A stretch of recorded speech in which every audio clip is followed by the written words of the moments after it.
Well, hello there, and welcome to another training video. In this nugget, I'll be sharing with you how to set up dashboards in Clickup. Let's get started. Well, the first thing you'll want to do is to log in into your Clickup using your provided username and password. Well, it is very essential for you or your colleagues to get access to different settings within your Clickup by just clicking on a single interface. This allows them to collaborate better and find what they're looking for within the shortest time possible. It also comes in handy setting in dashboards to showcase some of the dependencies within your ClickUp on just a single interface. I believe your clients will also be excited to just see everything of their projects in a single dashboard. Now, on the very left navigation panel, I'll navigate into dashboards, and when I click on the drop down, remember, dashboards come in as private for you, but you can make them public so that everyone else can access what you'd like to show. By clicking on my private dashboards, I can't click directly into add a dashboard. I can also click on the plus symbol next to my private dashboard and create a dashboard of choice.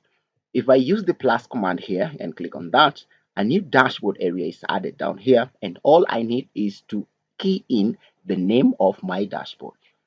I will call it project dashboard. Once I'm done, I just click outside that dashboard and the name of the dashboard becomes project view.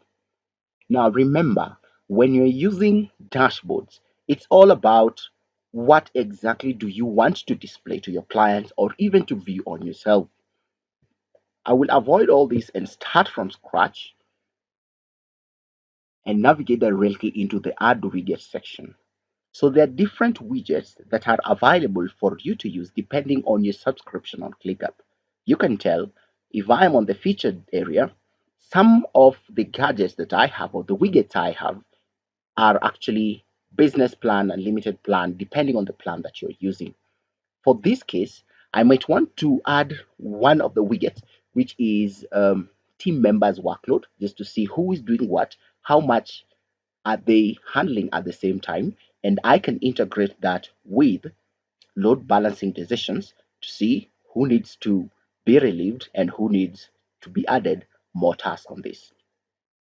So for the workload status or for the workload widgets, I can also customize some of the elements within the widgets.